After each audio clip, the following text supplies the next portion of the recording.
So welcome everyone. Thanks for joining me today, and also Greg Tuckwell, also known as Tucky, sometimes GT. I'm MC Carter, founder of Practice Paradox, and Greg is the CEO and founder of Xero Books. And today, Greg's going to share his story with us, and it's a remarkable one in many ways. So we'll be talking about Xero Books and where they've come from in quite a short period of time, but in particular, what's happened in the last 8 months for Greg and the business. And there's some core themes today around marketing, automation, business models.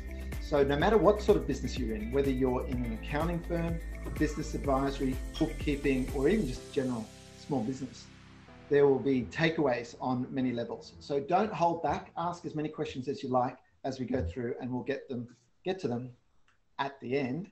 So welcome, Greg. Yeah, thanks, MC. Thanks so much for setting aside time today. As everyone will learn, you've got a few things going on in your life at the moment. So we had a good chat last week to sort of scope out what we talk about today, but let's just, roll with things here in that whatever comes up, we'll go with it. But just to structure it a little bit, maybe Greg, for those who aren't familiar with Xero Books, what does xerobooks.com actually do and for whom?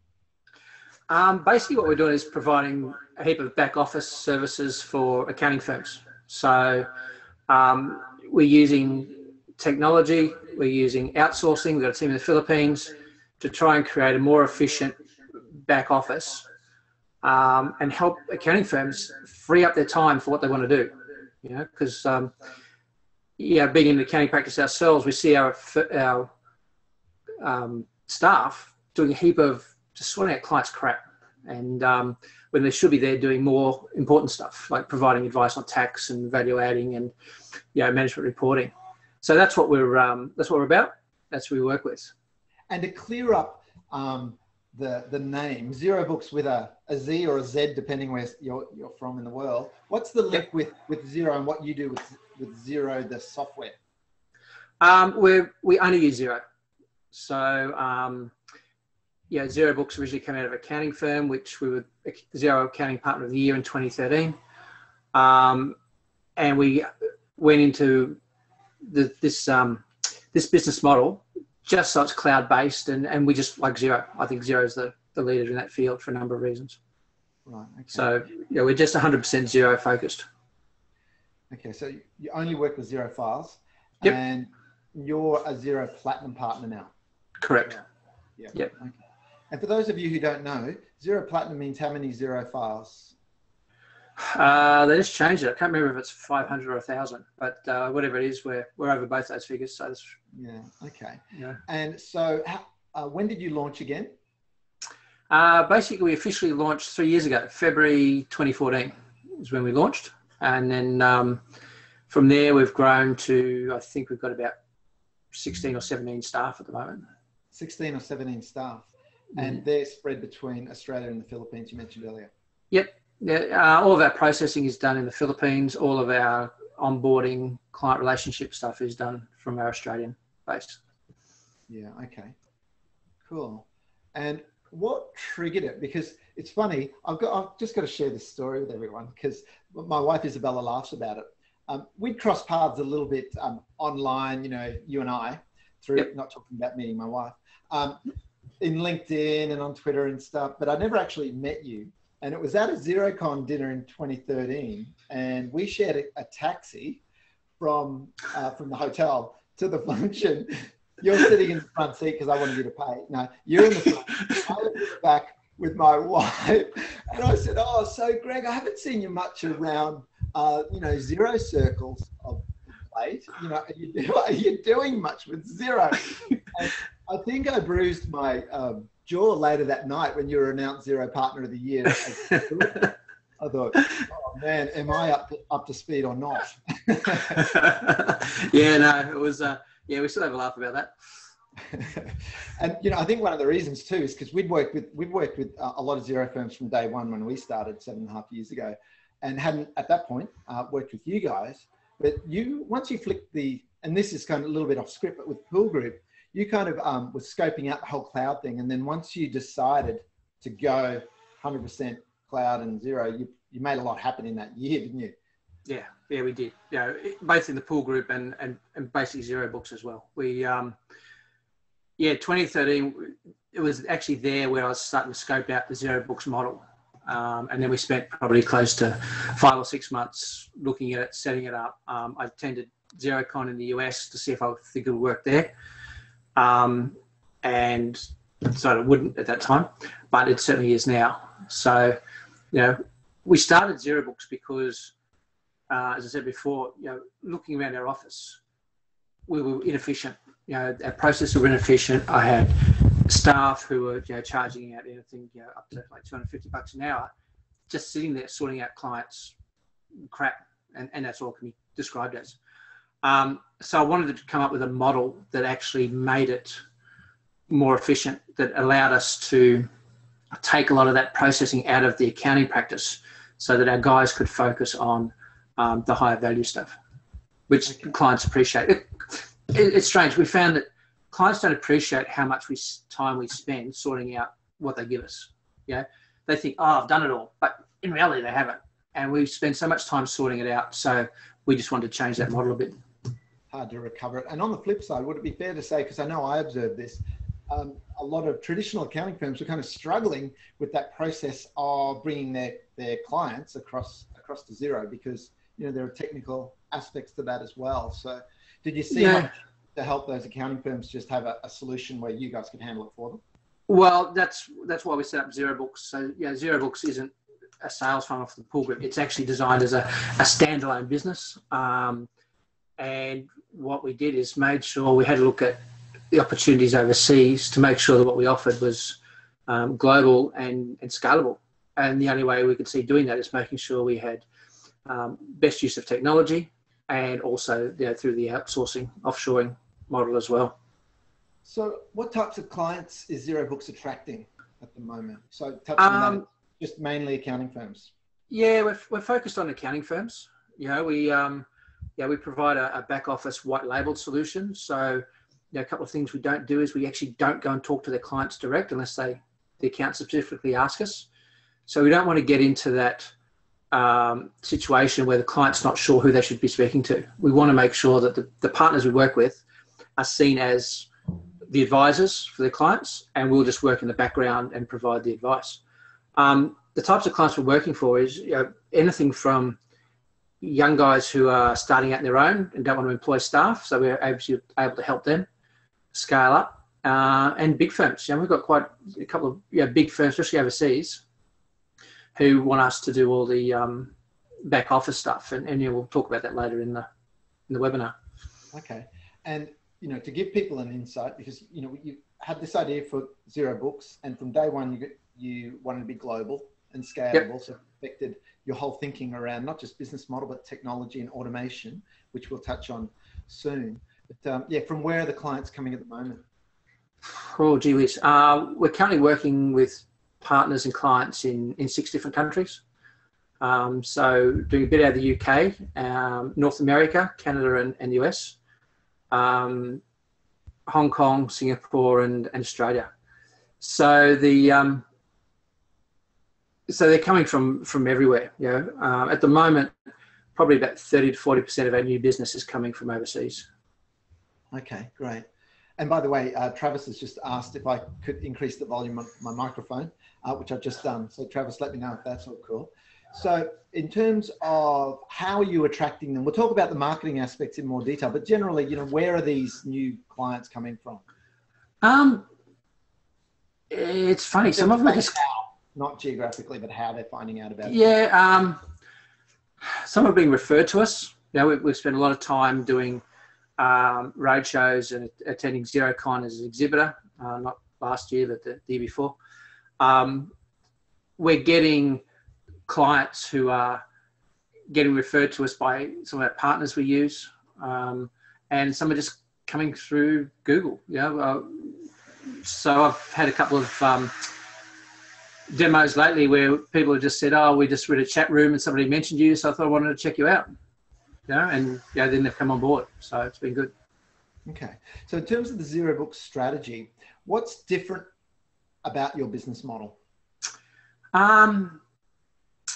I think that basically we're cloud-based online. I think we're a leader in that area. What we do is white labeled. We don't do anything technical. So we don't do BASs and we don't do tax. So that's where we differ from some other offshoring. We're really focused on processing data so that, our mantra is so that our partners can provide real advice in real time with real data. It's no, everyone talks about going and value adding and doing this and doing that. But unless your data's right, nothing else is going to work. All right. So, we need to do that. And we're finding a lot of people don't have time. I've got a partner in Brisbane we're just working with at the moment to come on board. And he says, yeah, I've got Spotlight reporting. I said, well, how many clients have you got on it? He said, 1. I said, okay, so if we did all this, how many do you reckon you would come on? He said, 20, without a doubt. All right. So what we're doing is helping free up time in the back end so that these guys can go and do that, which they want to do. And that's where we're working. So we're working with those guys. The guys who just want to offshore their tax work and the BAS work is probably not our market. We're really into working with the guys who want to change their practice and, really go for that value add stuff, and do more for their clients. And to clarify, Greg, when you say the word partners, you mentioned partners in 6 countries earlier, that's the accounting firms that you partner with and allow them to effectively white label your services. You're working like undercover processing. Accountants and some bookkeepers. Now we're doing work for some bookkeepers as well. Yeah, so that's an interesting that you might be perceived as bookkeeping, and you're doing that for bookkeeping businesses in some cases. So with your fundamental approach of freeing up capacity for the partners that you work with the bookkeeping firms, they're freeing up the lower level work to do what sort of higher level work? Still working with their clients. A couple of them they're still trying to provide value add. They're still trying to provide advice on apps and integrations and things like that. So a lot of it is still that, so, the proactive guys who want to get out and do it. We're also just helping them scale. In some cases, it's just a matter of, well, I've outgrown my capacity. Where do I get more capacity from? And they're using our model to create that capacity. So we do some of the basic stuff in the background, and they spend more time with their clients. They go to their clients, they can meet with their clients and focus on their relationships and their business. So when they're faced with the prospect of needing to add capacity, you just make it easy for them rather than have to do a recruit and direct hire, train on board someone directly. You guys handle all of that for them effectively. Yeah. So in terms of core competencies, you've got a pretty different team to many, many businesses that we work with. How would you describe some of those core competencies that are giving you this edge around automation? I'd hazard a guess that we're probably the only business in the ecosystem that has 2 developers on board. All right. Hi, Ange. I know you're watching. So what we've got is we've got our team here in Australia, which is our onboarding team, our client relationship team, who deal directly with our clients, our partners. Our processing team has been built offshore. It's still managed from Australia. And then we have 2 developers who help us automate as much as we can. So, I think that gives us a difference in that a lot of the stuff that we do, we have automated. We've automated ourselves to create the model we have. Okay. So Kathy's just asked a question via chat. Would love to know what apps Greg uses to automate his practice. And we'll talk about that a little bit later on the topic that we're just talking about, with having 2 developers on staff, and not just any developers too, in that I know with Anthony, with And, he's got a double degree. So he's techie and he fully understands accounting and commerce as well. Yeah, so he's got a double major in IT and accounting. So we actually have a developer who actually understands the accounting side of it, which is pretty unique and pretty useful, especially when we're doing integrations, because we've seen some major stuff ups because people don't understand the accounting side of it. They just think, oh yeah, we can do the IT and do the integration, but there's nothing else. Yeah, exactly. Well, we will cover some of that automation things, some of the custom things that you guys have developed. So to sum up, the value proposition for you guys is what? The value proposition is that what we do is provide real data in real time so that our partners can actually go and provide real advice in real time.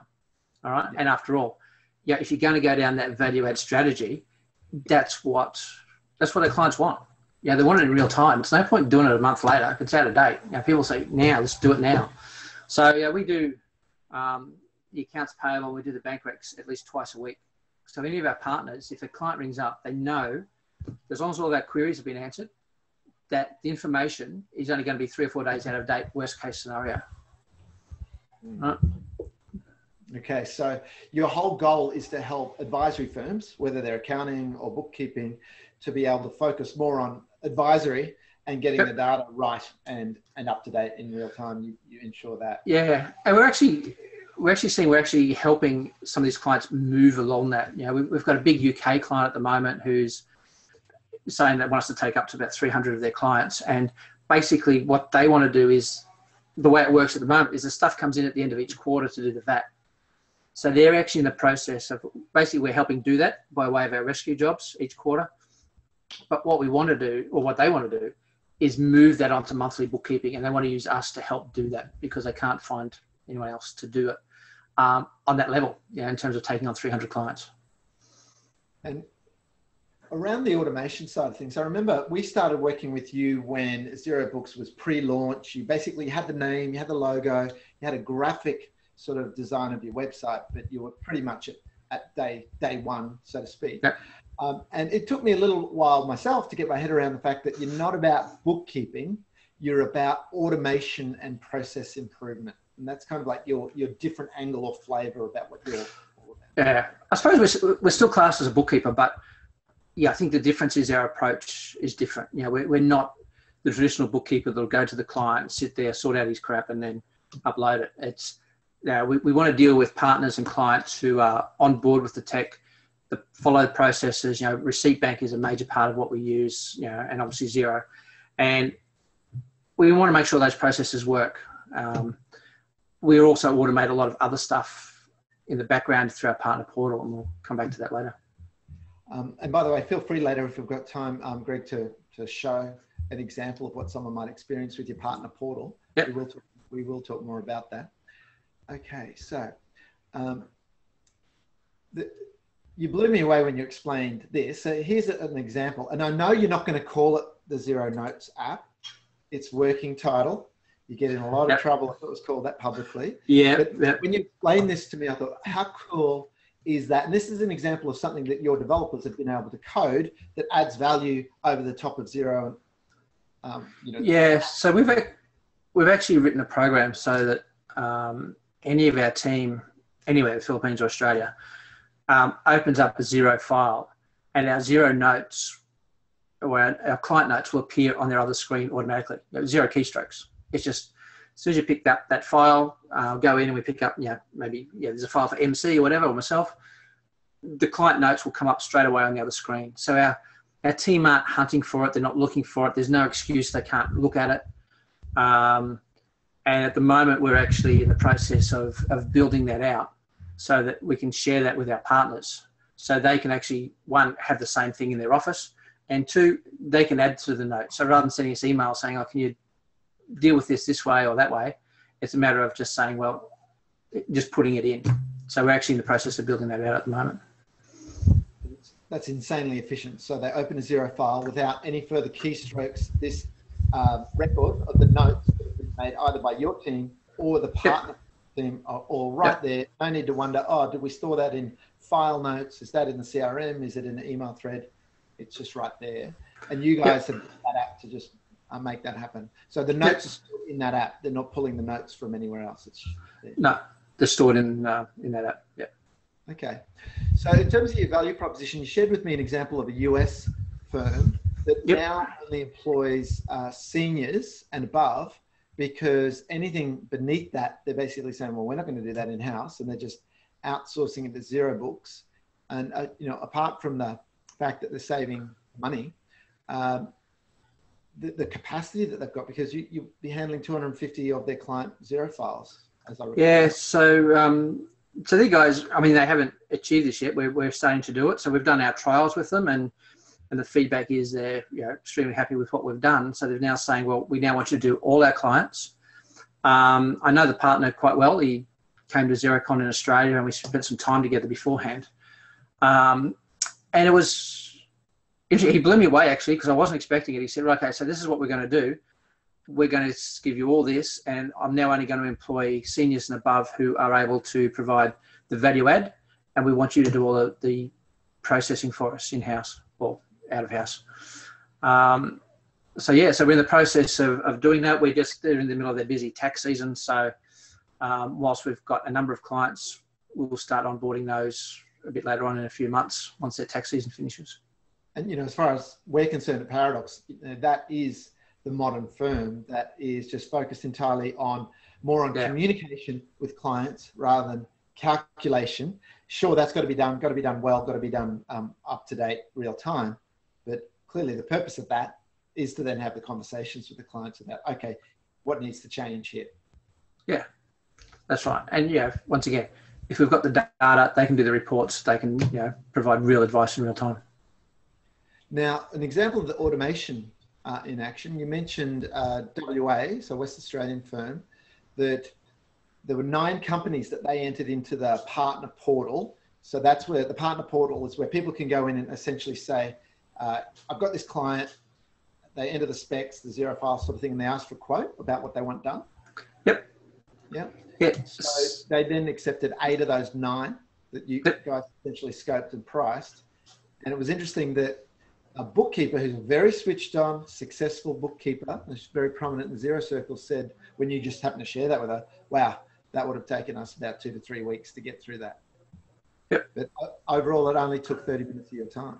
So can you just share how you've invested in that side of things and how that's aiding the whole, not just making it available, but making you responsive to your partners? Yeah, so what we wanted to do is try and find an efficient way to prepare proposals. Because we were spending, if we got the details through by email, we'd then go and spend half an hour, 3/4 an hour preparing a proposal every time. All right. So what we've done is created a partner portal for any of our partners anywhere in the world can log on at any time, and by answering a few questions, they'll get a fixed price proposal there and then they accept it online. So the way it works is, this guy in particular, using this example, he went to our website, liked what he saw, booked a demo online. So it set up a automatic appointment for us. It also set up a GoToMeeting address, so it was all ready to go. That was on a Friday. I spoke to him on the Monday. We had our meeting. I showed him through it, showed him how it worked, showed him a couple of different options of how we can structure our business with them. Then gave him a password and login. He then came in and did 9 proposals. He accepted 8 of them online. Once he accepted them online, we've actually built our whole website to then drive our practice management software. So that's integrated with Xero Practice Manager. As soon as he said, yep, this is what I've accepted, these are the services we want, that then goes into Xero Practice Manager, sets up the job, sets up the tasks, sets up the budgets, allocates the staff, lets them know what it is. At the same time, we get an email sent to one of our clients or one of our team to say this job's now been accepted, contact the partner and let's start the onboarding. In between that, as soon as he submits a proposal, he gets an email saying, hey, thanks for submitting it. This is what you've asked for. This is the cost. And here's a PDF copy of the email that you'll see online. Then when they accept it, they get a confirmation it's been accepted. And also then they get a procedures manual for that client, which is designed based on the services they want. So it's not a standard document, standard paragraphs for the standard services, but it's then marked for that client. So basically, when you look at what we do, we're up to, I think, we're over 1,700 proposals have been prepared on there now. Wow. Some of those are marketing, but there's still quite a significant amount are not. So not only does it make it efficient for the clients we get, but then I haven't spent time dealing with proposals that aren't accepted. So out of 8 of those 9, there's one proposal wasn't accepted. I didn't spend any time on it. So it enables us to say, this is what we do, this is what the cost is. If you don't like it, don't accept it. And we're not dealing with tire kickers. So it's created a lot of efficiencies, especially in our front end. And we're just now starting to build out that, as I said before, starting to build out that partner portal to work more with our clients in terms of the processes of where their clients are and how they've been. And I think a key takeaway as you're explaining that, Greg, is, you know, with automation, clearly in a business, you don't automate everything or you become like a vending machine, but you want to automate the labor intensive things that if you automated them, the client experience or the prospect's experience isn't degraded at all. In fact, it's improved. And don't automate the things that require the personal touch. So there's, you know, there's obviously elements of your onboarding, and upstream of that with the sales process, you like do a personal demonstration with people initially. The automation is just there once people are actually in a working relationship with you guys at ZeroBooks. They can just, don't have to wait for a quote. They can just self-serve. That's right. So people can come on at any time. So it's really good. Yeah, love coming in the morning and seeing that we've got, you know, another job from the UK or another job from the US overnight that's been accepted. It's really good. But you're right. Our view is you can't automate the relationship. So anything that's relationship orientated, we don't and won't automate. Our process is pretty simple. I make sure up front we meet with them, understand it, talk to them about it, create that first impression. They come on board. We then have an onboarding session, work with the client, work with our partner, saying, well, what do you want? How's it going to be done? But then we make sure we follow up at the 2, 4, and 8 week intervals and just say, how's it going? Where's it going? So we try to make sure that relationship's ongoing, especially in the beginning. Yeah, nice. It's all about getting that balance between the high tech and the high touch, of course. Now, I'm loving seeing the questions coming through, which is great. And what I'm doing is I'm just ticking, we'll answer those live later. So there's been questions about the quality control work, Greg, to get you thinking about it. For question time, how do you do the quality control when it's offshore? How do you encourage clients to utilize Xero if they want to stick with what they've got? What practice management platform are you using? And later on, Greg, we're going to talk about some of your views around practice management being almost a euphemism for something that doesn't do. And yeah, Chris has also asked some questions about which aspects are done in-house, etc. But we'll come to those later. Just one last point on this. When we were having the conversation last week, Greg, you said, well, apart from the fact you just picked up 8 new Xero files through that, the leads in this scenario, and in most of your scenarios, came from digital marketing. So the cost of acquisition there, to quote you, was bugger all. Yeah, that's right. That's right. So, you know, we don't have to have a big business development network. You know, basically, it's me at the moment, and I've got a team who can back me up if I need to. Yeah, exactly. So the whole thing around digital marketing is, it's a mistake, I think, for someone to come in and think, I'm going to start blogging, I'm going to do social media. Oh boy, and I hope I get leads this month, next month. Where it can sometimes be a slow burn thing where you're getting leads now from articles and the ebook that was done months ago, but they keep working for years ago. Yeah. Yeah, years ago, actually, literally now. So there's that cumulative effect content marketing that you get over time, so that the cost per lead, it ends up becoming inconsequential. And you mentioned earlier, Greg, about, you know, you wake up in the morning and wow, someone's done another proposal on their own. It's the same with the digital marketing, isn't it? You wake up each morning and go, oh, another lead, oh, another email opt-in, another email opt-in. Yeah. And the marketing machine, sure, it's effort to set it up and you've got to resource it, but then it just ticks along in a very leveraged manner. Now, it does. Your last 8 months, boy, oh boy, I was shocked when I caught up with you. We're having a meeting. You said, oh, look, we won't meet at the office. Can we meet at my home? And I thought, oh, that's unusual. Oh, okay. Greg's a great client. I'll do that. And then you dropped this bombshell on me right at the start of the meeting about what you've done in the last 8 months. So do tell, because holy, you've been through the list. We kept it quiet because you know, ZeroBooks are still in its infancy. Really, it's only at this stage, it's only 2.5 years old. And the concern was everybody thinks ZeroBooks is Greg Tuckwell, ZeroBooks, when in fact, you know, I've got a really good team behind me who are do a lot. You know, we often laugh that our business model is quite simple. I promise and they deliver, and yeah, they certainly do. But yeah, I went away and went and saw a doctor for reasons, and got told, I had cancer. So I had stage 4 cancer in my bowel. And I also was then told a couple of weeks later when they did scans that I also had secondary cancer in my liver.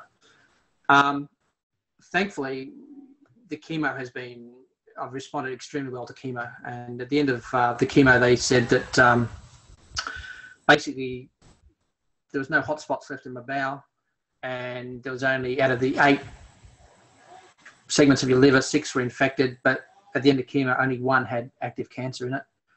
And I've had an operation to remove that. So theoretically, I don't have any active cancer at the moment. It's all going well.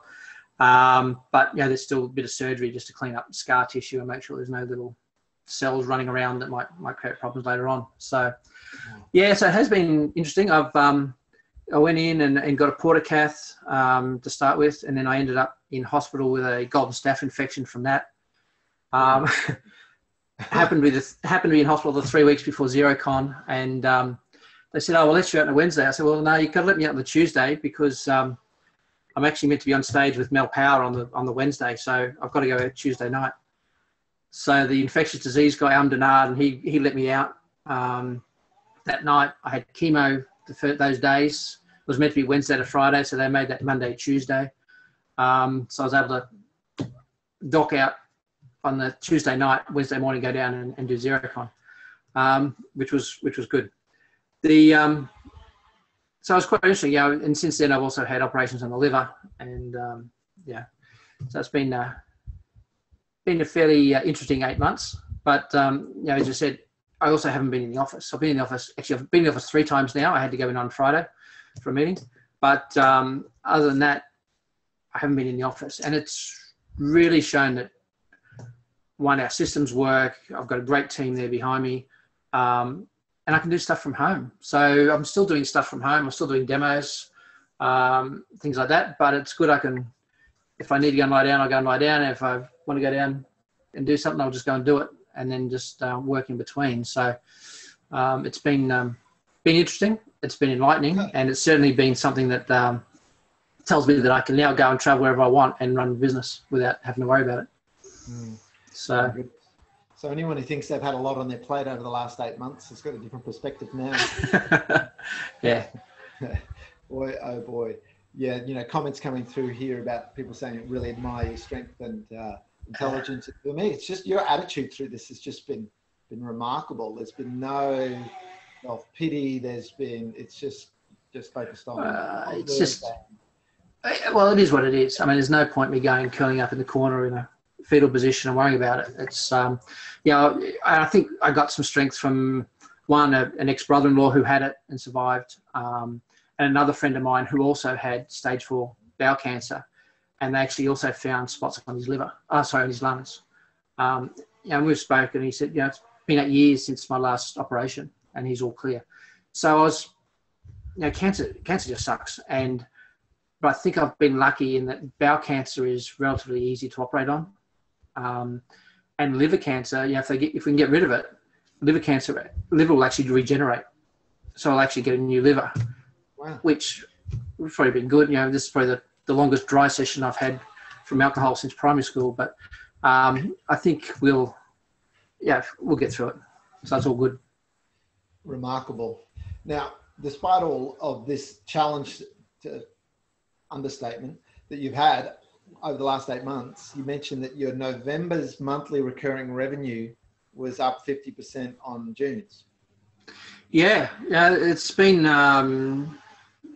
remarkable to watch. Even though I've been out of operation, I might do 1 or 2 hours work a day maybe, but the business still kept growing. One of my key KPIs is how much new business we're getting each month. And from June to January, the average new business was actually about 50% up on what we achieved last year for each month. And that resulted in our income being up 50% in November.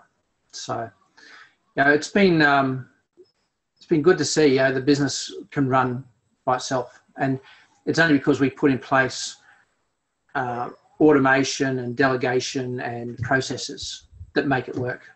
Yeah. It didn't rely on me. It doesn't rely on any one person in particular. We've got key staff who, if they left or were sick or out, it makes it a bit more difficult. but the business will still go on. We've sort of made sure that we've got backups wherever we can to make sure it works. Well, you're just an absolute case study in eliminate, automate, delegate. You know, if something doesn't add value in your business, eliminate it. If it does add value, ask the question, can it be automated and should it be automated? And then anything that shouldn't be automated because it's to do with human interaction, relationships, you know, delegate that. So you've built a great team around you. I think everyone with us today would love to be able to have not 8 months of cancer, but 8 months of not being in the office and have their business still grow. So yeah, personal inspiration. Yeah, thank you. The I mean, the other thing we do is, you know, as you know, is that I have that finder, minder, grinder theory as well, right? Making sure we bring in the right staff for the right positions, and yeah, and we've been really focused on that. So obviously the Philippines team are a lot of our grinders, and that's not being derogatory to them. They're very intelligent accountants and very good, but their role is to make sure the work gets done and the process is done. You know, our team here are more the minders. They're working with our clients and the relationships, making sure the work gets through. And then in terms of finders, it's predominantly myself, but you know, some of our other team can also fill in and work in certain areas. On that finders, minders, grinders, I can still recall your smiling face at one of the tables at the front when I presented at Xerocon about that model. But that's another topic for another day, in that we've overlaid Meister's finder, grinder, minder model over the Merrill Reed profiling on assertiveness and responsiveness, and we've added one called reminders. And it's a great way, everyone, to find out, do you have the right people doing the right tasks? But that is a different topic for a different day. Lots of questions coming through. It's going to be an awesome Q&A. Now, you mentioned that out of your new business, 30 to 40% of that is outside Australia. And, you know, here you are, essentially a regional firm in Australia, but you're a global business. Yeah, and it's funny, we haven't actually gone and chased it. It's actually come to us. Yeah, people are just contacting us saying, yeah, I just heard about you, saw you, read about you, whatever, and want you to, you know, want to know what you do. And then we end up doing work. So, yeah, we've got partners in Canada, the US, the UK, Singapore, Hong Kong, and obviously Australia. Yeah, and it'll continue. So it's been good. So now let's turn to marketing, because, you know, we've been helping with your marketing from day one, and it's been a great case study. So let's look at what's been working in your marketing. You know, relationships, number one. I was talking to someone from the UK last night, and because they mentioned something that gave me the impression that they thought digital marketing could replace other traditional aspects of relationships and networking. And I said, no, it works together with it. So, you know, your number one has been building those relationships. Yeah, we spent a lot of time.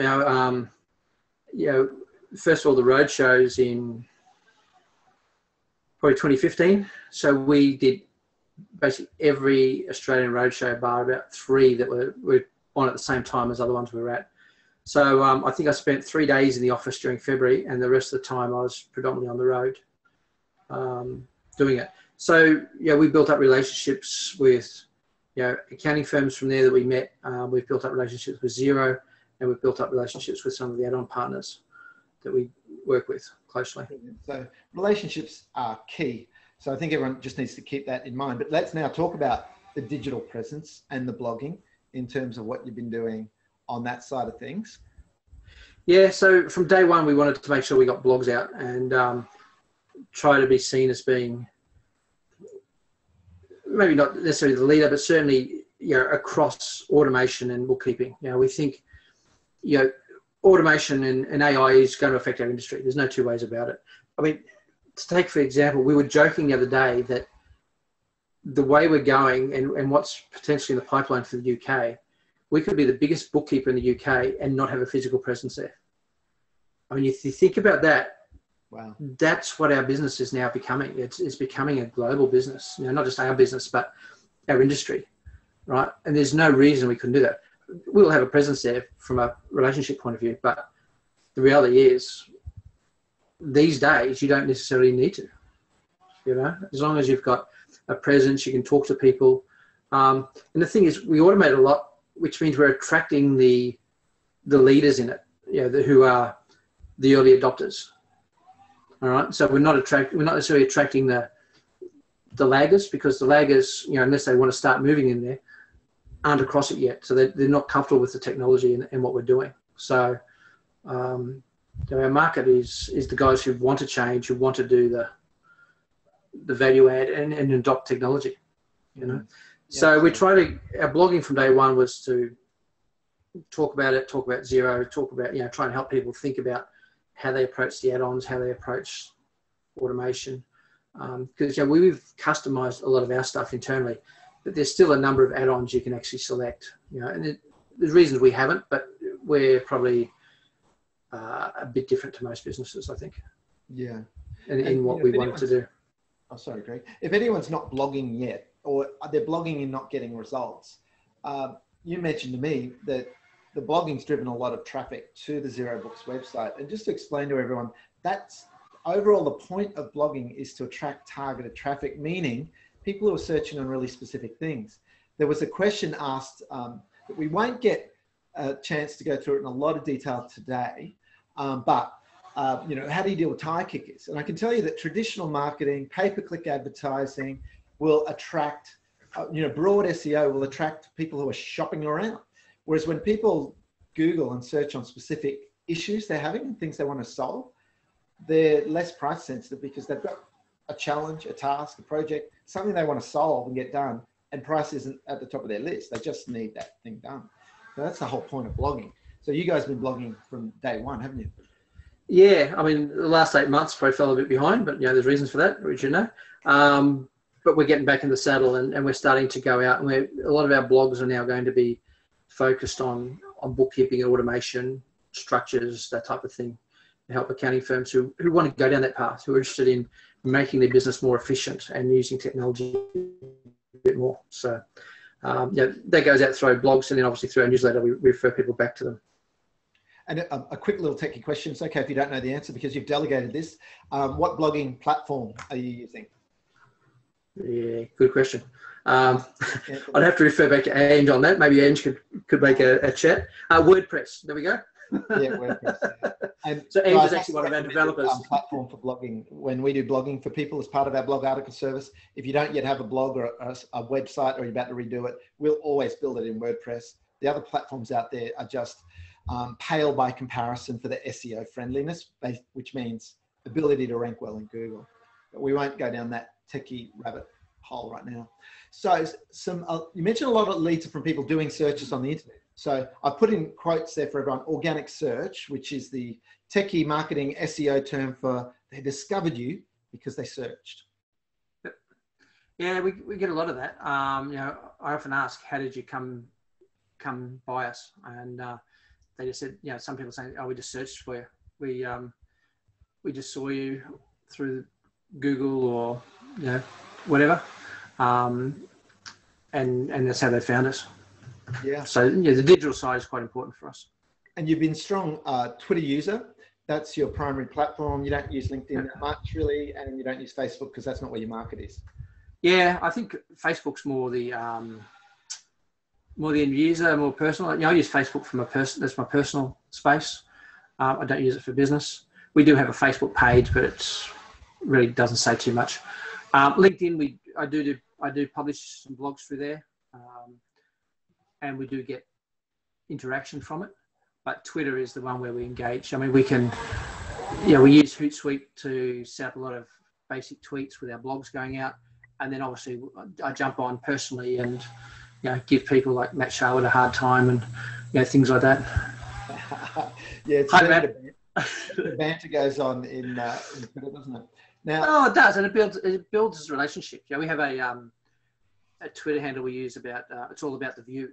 It started once with Wayne Schmidt. I've never seen Mooloolaba before, and he put a view. Next thing, Chris Ridge was up at Noosa, said, "Well, have a look at this view." This is during the road shows.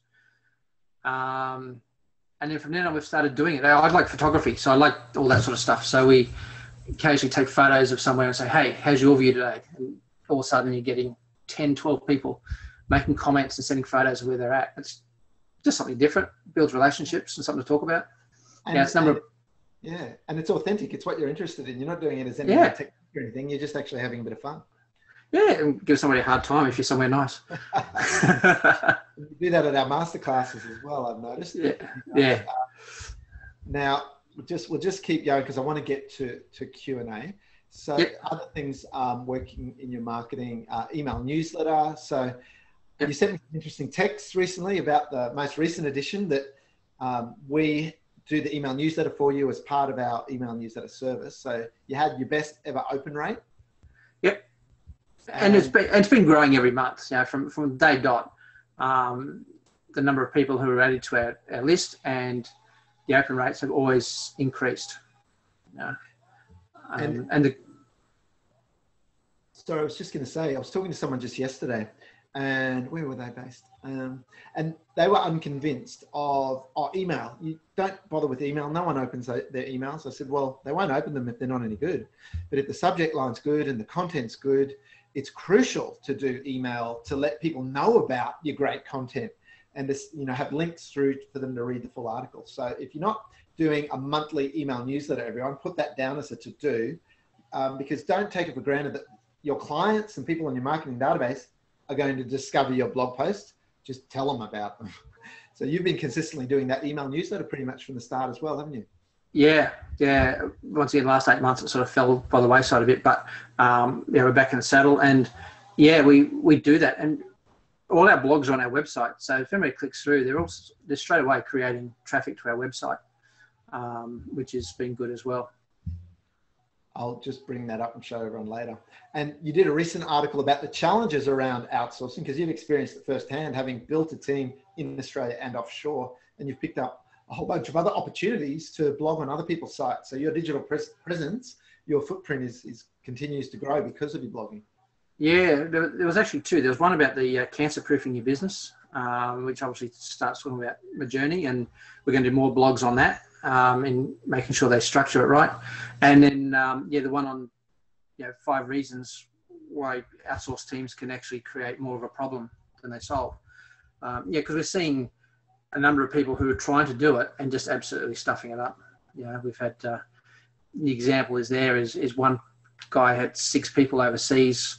They lost a $30,000 client because it wasn't set up right, wasn't doing any good. And then they've turned around and rang every one of their other clients, and the best response they got was, "Thanks for ringing." Everything else was quite negative.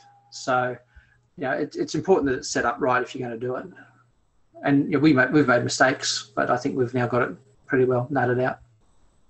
And we'll talk about the blogging thing a Yep. little bit more. So with one of our principles is that people don't come to your website and just buy when they're thinking about changing accounting firms or changing bookkeepers. They'll get to know you over time, because the decision to change providers or relationships there isn't a flippant sort of decision.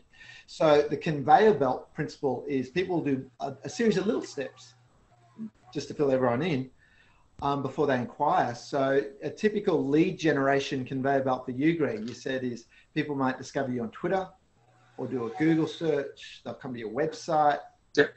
check you out. They'll download your ebook about how to move your firm across to the cloud. So everyone, an ebook is generically a lead magnet. So a lead magnet is something on your website that people are happy to download, and often the value exchange will be they'll give their email and end up on your email list. So lead magnets are something that we help firms with, and that we did that one for you, Greg, didn't we? Yep. You drafted it, Yep. polished it, came up with a better title for it, designed the cover, did the 3D image of it, etc. And that's been a great list grower for you, hasn't it? Yeah, it has. I did a demo with a partner in the UK, and as you say, on the thing, I spoke to him about it and said, "Well, there's that here," and he said, "Yeah, I've already got it. I've actually got it open in front of me at the moment." So, and that was somebody who just found us on the net and contacted us, and we took him on board. And the key is, everyone, it's great content in that ebook. So lead magnets are not brochures, they're not promotional, they're educational. Happens all the time for us. We're talking to someone, stepping them through our marketing gap analysis process, and they'll quote something out of one of our blog posts to us. I think the only way they could possibly have gotten that phrase is out of the blog. So to continue on then, to the blog then, when people discover your site, they go to the blog and they read really powerful articles. This is going to be a fantastic series all about cancer-proofing your business. and then, or they read things that they can really relate to about, man, I've tried this offshoring, it's just not working. And they start to feel an affinity with you from their page. Yep. And then you're tracking the e-newsletter opens, the percentage and number of people are opening them, the percentage of people clicking through. So that shows you how engaged your email list is. And then ultimately, once they've come along that conveyor belt, Greg, for you, they book a demo online. Yep. Job done, marketing. Yeah, that's it. Yeah. Yep. And do you find, because they've come along that, they're a bit easier to talk to? Yeah, by the time people are booking online, they're usually saying, yep, I'm interested in what you're doing. You know, they're not necessarily tire kickers.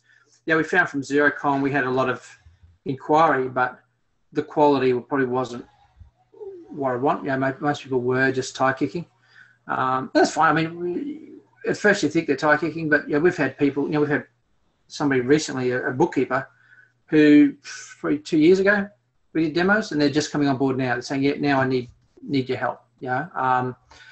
Yeah, we just had a partner come in from New York, and first thing we knew was she'd actually gone on and done 2 jobs, 2 files, and accepted them. And we go, who's this?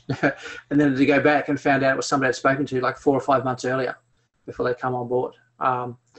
So yeah, they come on, they do the demo, they're keen on it, but they don't necessarily buy straight away. You know, they'll wait.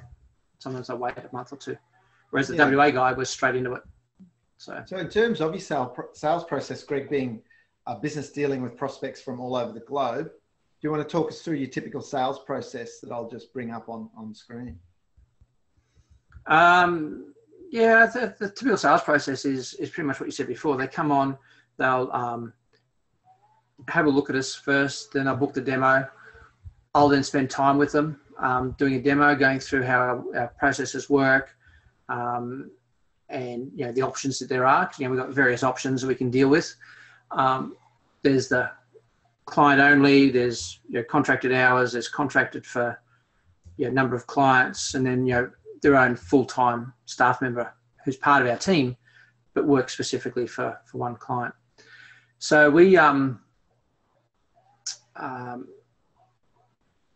do that, and then we give them a login, and then they can come on whenever they want. Some people do, some people come on and do tests, some people will come on and just start doing proposals straight away. Some people will just say, no, actually, it probably doesn't work for us. And that's fine. You know, what we do probably doesn't work for everybody, but yeah, for those who want to go down that path, we're finding it's working pretty well. So again, it's a cloud-based scalable sales process, which just segues nicely from your marketing. Yeah, we don't, you know, the other comment that was on your screen there is we don't overwhelm people up front with a lot of stuff. This is what it is, there it is. If you like it, do it. We've automated processes whereby we don't put any information in about the client, just their name, their firm, and their contacts. So that when they accept a job, we'll actually get screens pop up saying, now can you fill in all your details? And then we'll have a screen pop up saying that we haven't got your credit card details, can you put them in? Because, you know, our terms are that it's a direct debit on the 14th of next month. So all these things are happening automatically, so our staff aren't having to chase it up. And once again, it's programs we've written to work with those things to make sure it just happens. And to give people just a very quick, before we go into Q&A, just a quick idea of how we've helped you. You talked about strategy and basically your content gets out the door in a strategic way. Yeah, I think the really thing I've liked working with you is, you know what we want to achieve, and if we're getting off track, you know, which sometimes we do, you help us pull it back and make sure that's relevant to our strategy. Yeah, as we said there, I'm not the world's best, you know, blog writer in terms of English and wordsmith, so I can just dump what I'm thinking, and at least you turn it into something that's coherent in English that people can understand and enjoy reading. And then at the same time, SEOing it so that it's relevant to keywords and key issues that we want people to search on and find us on. Yeah, that's crucial, everyone. With SEO, be careful of signing up to any SEO services with someone outside of your culture, because you should write your articles, number one, for readers, and number two, for Google, not the other way around. You want them to rank well, but they've got to be great to read. So that SEOing, whenever we polish an article, so every article that comes through from you, Greg, first thing we do is we work out by looking at the data that's available from Google, what keyword phrase should we optimize this blog post for that people are searching on? So that means you get more traffic and more targeted traffic as well. Yep. All right. So you've got a few very strong views on a couple of things. I'd love to ask you about where you see things going with firms now using their website with automation. Practice management. Yeah, so I've got to say, our website drives our business. We see, everyone talks about practice management stuff, but the practice management software is process driven. And it's funny you see things aren't integrated. So we want to make sure that our website drives everything. So our partners come into our website, they can find our blogs, they can find out what we do, but they can come in and also log in jobs. And then that's integrated with our practice management suite. So it automatically sets up our jobs, it sets up our tasks, and our staff know what's got to be done. It runs into our marketing. If people are interested, they can log on for our newsletters and book demos and things like that. So I think, in fact, I've got a blog with Digital First coming out next month where we actually talk about this a bit more. And basically, you go to some of the websites around and they're nothing more than a glorified business card. And yet they should be working for you. They're a 24/7 sales person. The key thing with businesses is interacting with your clients. Practice management software doesn't do that. We use the website to interact with our clients. Our newsletters drive people to our websites. There's people who want to book demos go through our websites. So I think, and we're building out more at the moment to integrate our processes with our partners to provide more efficiencies to our partners in dealing with us and how we go. But it's all running through our website. If it wasn't for our website and the automation that Ange and Ant have been able to build into that and integrate with it, our business would be so much more inefficient. It's just, their job is to find ways we can improve our clients' experience, the efficiencies for ourselves, efficiencies for our clients, and our partners and their clients to try and make it as efficient as we can. And that's probably my key thing. It's my soapbox. I completely agree with all of that. Like, practice management systems they're misnamed because they don't really help you manage the most important thing in the firm, which is relationships, which is your point. So 100% agree with that. A couple of quick takeaways for everyone on this is what you're saying, Greg, is the website is basically the front end of your whole business process machine. So the data and the interactions flow from website to CRM, to scoping, to onboarding, job management, invoicing, everything. But the website's like the front door. So the website's not a marketing tool and not only a marketing tool, it's the front door of your whole business, really. Yeah, and even those who do use their website pretty well, you see it's a marketing thing. And it's, here it is. And if you want a newsletter, click here, right? And this is who we are. There's no interaction with the partners. Very, very few people I've seen have a client portal or a client area. And I mean, if you can get people coming to your website, the more you go, there you go with that.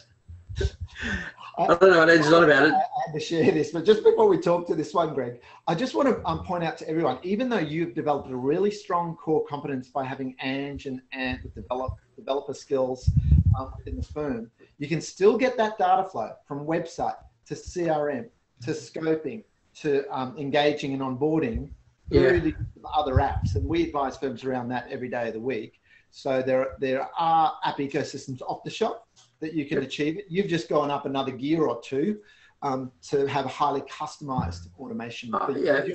Things like Practice Ignition are good. Receipt Bank is core to our business model. Obviously, Xero is. We use reporting apps for some of our services, Spotlight and Futurely or Crunchboards. But there are off-the-shelf things you can use. We just found that what we wanted, wasn't there in terms of flexibility. Things were coming in development pipelines, but we wanted them now, so we just did it ourselves and customized our system to what we wanted, as opposed to something that did 80 or 90% of the job. Yeah, And as you can see, competitive edge. But is there truth to what Ange tweeted out the other day? Tucky's software development map at the beginning of the year, Tucky's software development map 1 week later. Yeah, it is. I mean, things keep. Yeah, I'm guilty of that. And the reason is, you always see something that's better and say, well, why are you doing that? How about we add this and how about we do that? Our last newsletter, we actually asked we said, we're building out our client portal. Give us some ideas if you want more, things that we should be thinking about. And it was interesting. We got a couple of comments back on communication. So hence from the straight line, it became squiggly because I said, and we're doing the client portal with the client notes. Let's build in a communication part to it as well. So, our payroll team will finish a payroll and say to people, it's now been finished for review. What we want to do is create within our portal an automatic where they just click a button and say, yep, send that automatic email out to that client time it's now ready. We're saving, I talk about keystrokes. It was interesting. I spent some time with Alexis Priest from Receipt Bank, one of the founders of Receipt Bank. And he was saying they have a Dutch client who came to their office, sat down with the developers and counts keystrokes. And I'm not going to get that anal, but it was, but at a high level, that's the theory. Cut the keystrokes, cut the data entry. And this guy sat over the shoulder of a developer and said, there's too many keystrokes in that process, delete some. Yeah, absolutely. I've lived that in my days at Business Fitness. I was a keystroke Nazi. If something can be done in 0 or 1 keystroke, why is it taking 3? Exactly. And that's what we're looking at the moment, trying to improve the way we do that. And Beautiful. Then try and actually create something that our partners can share and use as well. That's where we're heading. Now, everyone, if you know me well, I can go over time a little bit, not by design, but because we're not running to a script. So we'll go, I want to get through the questions. Greg, are you okay to keep going through? Yeah. So we're about to go into question time, but people will be wanting to know if they want to have a chat with you, Greg, how to do it. So they just need to go to zerobooks.com. Note everyone, that's .com. And you click the Learn More button that's right at the top of the screen. And then you can book a time straight out of your calendar, I believe, Greg, to have a demo over a web meeting. Yep, that's it. And, that partner portal, really, I think everyone should get their hands on it, and so they can see just how efficiently they would be able to outsource that lower level processing work to free up that capacity so they can just do more advisory work or even just more relationship work, making our clients better. Well, that's what our business is about. It's about relationships and providing clients with what they want. So that's zerobooks.com, and then just click the Learn More button you'll see on the top of the homepage where my mouse is moving now. And lastly, before question time, if you want to have a chat with us, the easiest way to do it is to go through our complimentary marketing gap analysis process if you're not yet a member of Paradox. So it's practiceparadox.com.au/marketing gap analysis, or you can just email me, mc@practiceparadox.com.au. You can see Greg's and my email addresses on the screen throughout. So let's get to questions. And thanks everyone for sending them through. Really appreciate it. So Greg, Eleanor asks, we struggle to encourage clients to utilize Xero and to keep up to date with it. They like to stick to MYOB or cash flow and can't see why they'd want to pay a subscription to Xero. How does it work if the client's adamant Xero is not for them? So I'm guessing for us, it just doesn't. You help them. Yeah. So, we don't use Xero at all. Sorry, anything but Xero, I mean. So if they're not on Xero, then we won't be able to help them. What we do though is one of our services is for the accounting firms who are using Xero ledgers, where we'll actually go in and extract data from a MYOB or QuickBooks file and put it into a ledger for those firms that are trying to actually move their whole business onto the Xero platform. And people are doing that so that, one, their reporting's all the same, their processes are the same. It's no different from using MYOB Mass or APS in that regard. So that's the way I'd go about it. Use a Xero if you're keen on using Xero to provide reports or something. Use a Xero ledger and bring it in that way. Or I've seen some firms who are actually including cash books as part of their service and just saying, here, I'll pay for it as part of the service. for a cash book. Right, so the zero cash book, the non Yeah. Yeah. Okay. Okay. But I think it's also a case of, what we're finding is when we are working with partners and clients, the client's got to be on board as well. They've got to understand that they've got responsibilities. We want, we've had situations where we've waited 2 months for queries to be answered. How can you give advice if the client's not coming on board in terms of providing information we need? So, good question. Not always easy to answer. As I said, we're not always going to suit every client and every partner. Yeah, that's true. So Stephen asked earlier, Greg, how do you see the work done offshore? Basically, when we went over there, we looked at a structure and said, right, I just want to employ senior accountants. So all of our accountants have 10 years. Our country manager over there has 27 years experience accounting. And accounting is the same worldwide, really face it. Other than the technical side of sometimes the GST and that, it's the same. Accounts payable the same, bank recs are the same. So we've employed senior people. We started off by having our Australian team doing the QC. So every job has a review of it. But we've built up a senior team over there over the last couple of years who are now experienced enough where they're starting to do most of the reviews. So jobs should be reviewed before they go out to make sure the quality control is done. We use Receipt Bank, and any clients we use, we want Receipt Bank on our account. The reason being is we use their practice platform also as a quality control review. So we can go on there and see the red, the amber, the green lights, and obviously ask questions, why is this red?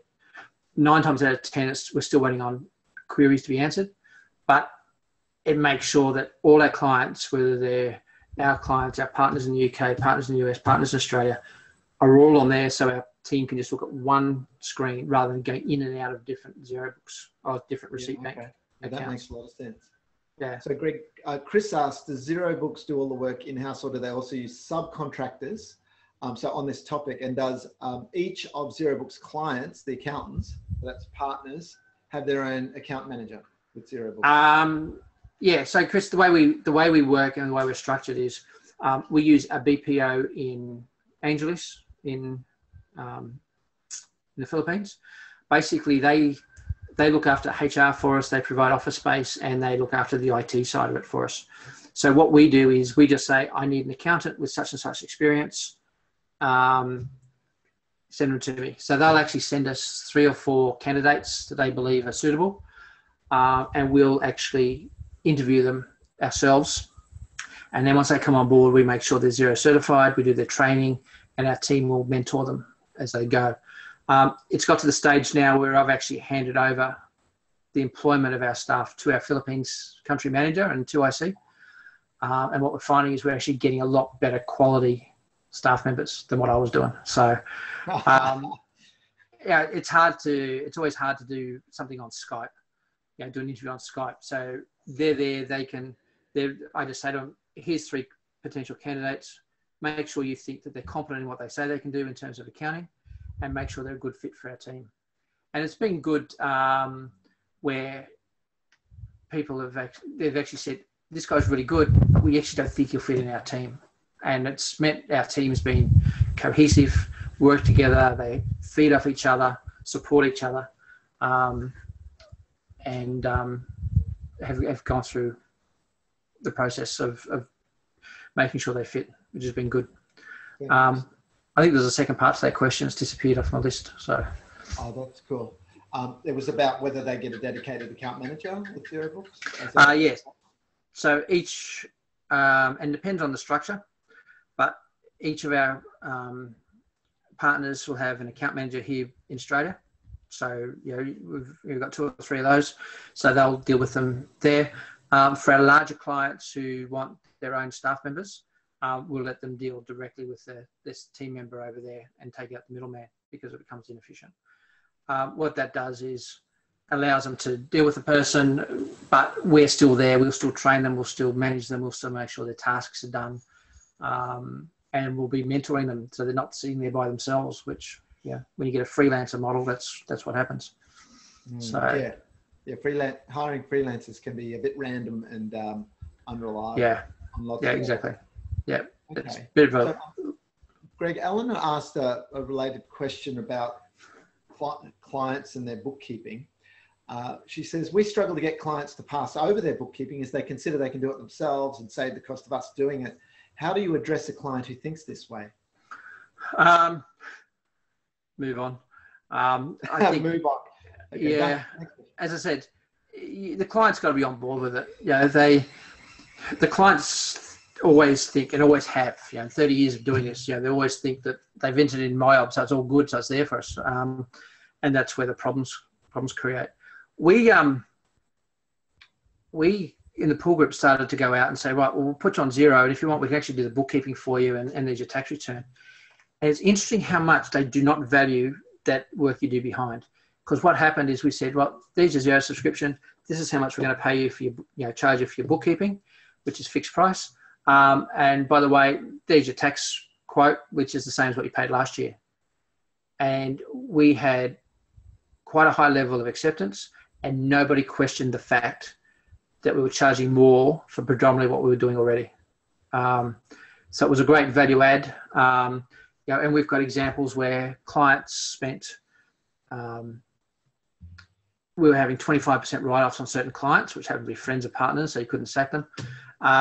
And we turned those into 20% add-ons through using Xero and the efficiencies it gained from it. How do you get them to know that? That's difficult. We usually try to put it as an overall price, this, and this. Here it goes. And try and give them the evidence that will actually save them a lot of time. It'll save them time in processing, and they can go out and do other things in their business. What we're finding is a lot of people, we can raise it with them, they won't change until their bookkeeper leaves, and all of a sudden they say, hey, my bookkeeper's left, can you come back on board and do my bookkeeping for us? So sometimes the lead time is 6 months, 12 months, but if you go out there and promote it, chances are sometimes they'll come across once they get sick of it, or they're finding that they're getting too busy to do it at night if they're a sole trader. And from a marketing perspective, Greg, and to your point, Eleanor, our view of marketing is that it is educational in nature, should be for an advisory firm, not promotional. So there's a lot of content, great content you could create around this very topic about the perils of doing bookkeeping in-house. You can have blog posts about it. You could do a checklist style quiz around it. You could do a video around it. But basically, you need to educate people to the very real risks and inefficiencies and costs that they incur by doing something in-house that could be done better and for less if they outsourced it. So the facts are there. You need to educate them with influential content so that where they read it and they go, oh yeah, I relate to that. That makes sense. We should outsource it. Yeah, what we found is some of those problem clients who are really bad at it, we actually say we're spending so much time at the end of the year, we're charging you this, so we do charge you extra for it. There will be a saving in it if the quality of the information we get is better. And some of my partners have used that, and actually they've dropped the value of the tax work for that reason, contrary to my opinion. Now, a question, Greg, from Kirsten, all the way from San Francisco. Hi, Kirsten. She asked, what advice do you have for advisors that don't have programmers on staff, nor the ability to build their own apps? Is there any sort of lighter version you could foresee? There's two ways of going about it. Depends on how customized you want your process. We're trying to look at ways of actually creating plugins to help people with our processes, and even looking at helping customize their websites, so that we've actually looking to actually build up a tech team to do that. But there's also a lot of off-the-shelf stuff. As I said, PI, Practice Ignition, is a good starting point. It's off the shelf.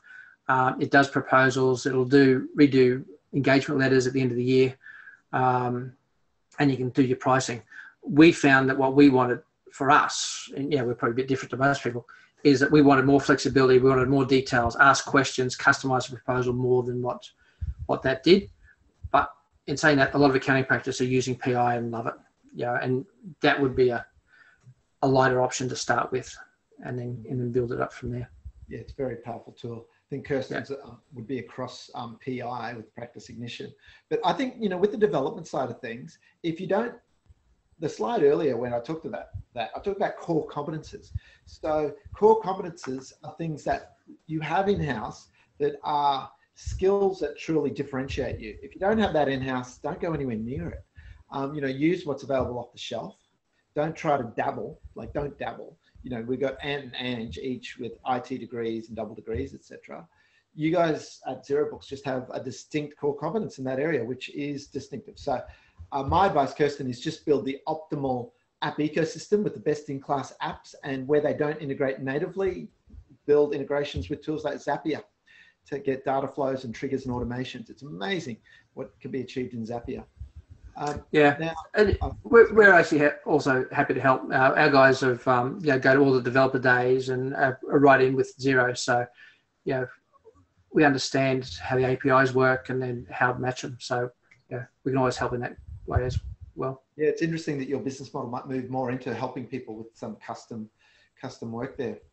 Interesting how that's evolving. Last couple of questions, guys. I know we've gone over time, but we want to add as much value as we can, and most people are still with us. So, Jenna asks, what practice management platform are you using? We're using Xero Practice Manager at the moment, or Workflow Max, whatever you want to call it. Basically, because we've automated so much, the APIs are open, we're familiar with them, so it actually has generated a lot of efficiencies for us. We set the tasks and they can be sent to our team in the Philippines or wherever, or Australia, whichever it is, and we can use that to manage our workflows. That is what we use. And a couple of quick marketing questions, then we'll finish with a profound question about that automate delegate process. So before, when we were talking about the fact you use WordPress, Stephen asks, great, are you then pushing that out to Twitter and LinkedIn? Yes. And in fact, we do that for ZeroBooks as part of the article service. When we publish an article, but you guys are a little different. You put the article on your blog post yourself for some techie reasons, but then promote it in Twitter and LinkedIn, not just at the first initial publishing of the article, but if it's an evergreen article that doesn't date immediately, we schedule recurring promotion of it into the future. Because only 1 in 8 followers in social media will see the initial promotion of a blog post. So it's important, if it's an evergreen topic, to re-promote it. Anything you wanted to add on that, Greg? Yeah, we actually use Hootsuite for that. So we'll sit down and we've already got our Twitter campaign for the next 6 months in there, and I'll just keep adding. As new blogs come up, I'll just keep adding to that. So we regenerate, as MC just said, some of the evergreen blogs about using Xero add-ons or why use Xero for your startups, maybe once a month. But because we're in different time zones, we'll actually run them at different times. So some of them will run at 2 o'clock in the morning to aim at the US market, or different times of the day. So you don't see a heap of same, but it still gets regenerated every now and then.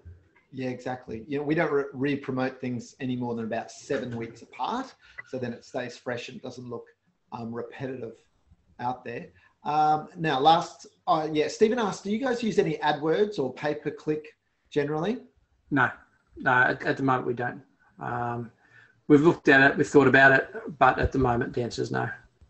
And to add to that, when we come across people who have spent a lot of money on paid traffic, so Google AdWords, Facebook ads, generally for us, it's not the first cab off the rank. You're far better off doing content-driven marketing, blogging, social media, etc. It's more cost-effective. You get more targeted, higher value prospects. Paid traffic can work. And in next month's interview, I'm interviewing Drew Grosskreutz from Otium Group. That's a very interesting case study about how you can add paid traffic to send more visitors to good content. But in general, don't start with paid traffic. It can often generate tire kickers who are very price sensitive, as I alluded to earlier. Lastly, Greg, Jenna asks, did you have to identify what to automate and delegate and create processes from scratch, or was there a system that helped you work through it? No, we did it from scratch. I think one of my views is we want to do it ourselves our way. Otherwise we become followers rather than leaders. And I think that what we did is we just started basically with a manual system and then said, right, what can we automate in here? And the reason we started with the marketing side and the proposals is we were spending a lot of time doing proposals. We had two staff members spending half their day every day almost just doing that. So we said, right, we've got to automate this. We've got to find an efficient way to set up our jobs and our tasks for our team. We use Google Hangouts all the time to communicate with our team. They're always on it. It's always open so we can see who's there. But we just looked at our current processes. We didn't want to recreate what we did unless we thought, okay, there's a better way of doing this, and then that's how we move forward. And that's why Ange says, it's a squiggly line. At the start of the year, we sat down and said, well, this is what we want to achieve. And then later on, we said, okay, but now we've seen this and this has come up. We want to change it. Let's add this. Let's do this. So it's been a bit of changing as we go, as opposed to having something set up from day one. As Ange would just testify. Bottlenecks and things that were taking a lot of labour, and you thought, okay, let's address that. If it's nothing to do with the relationship, we try to automate it. Yeah. And to Jenna's point, we run masterclasses from time to time on this very topic of process improvement, systemization, and scalability. So if you ever see a masterclass, there are 2-day workshops around that topic of how to scale advisory and also how to build knowledge capture and processes in your firm. Come along to that, because we've got a very clear methodology on how to do it. So thanks everyone for staying the distance with us, particularly you, Greg.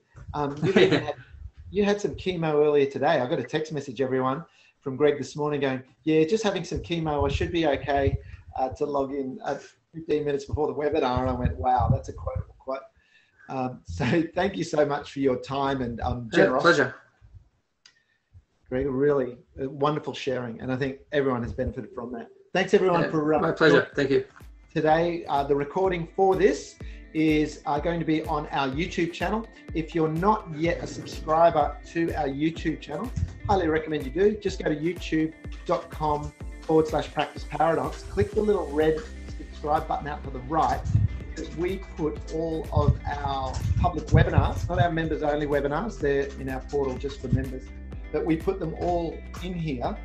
And if you subscribe, whenever we add one, you'll get notified. Plus we'll email out and let everyone know. So guys, enjoy the rest of your Wednesday, or if you're the other side of the dateline, the rest of your Tuesday evening. And thanks again, Greg, and look forward to seeing everyone for our next webinar next month, where we interview Drew Grosskreutz from the O-Team Group. Thanks, MC. Thanks Greg. Everyone. Bye. Bye-bye.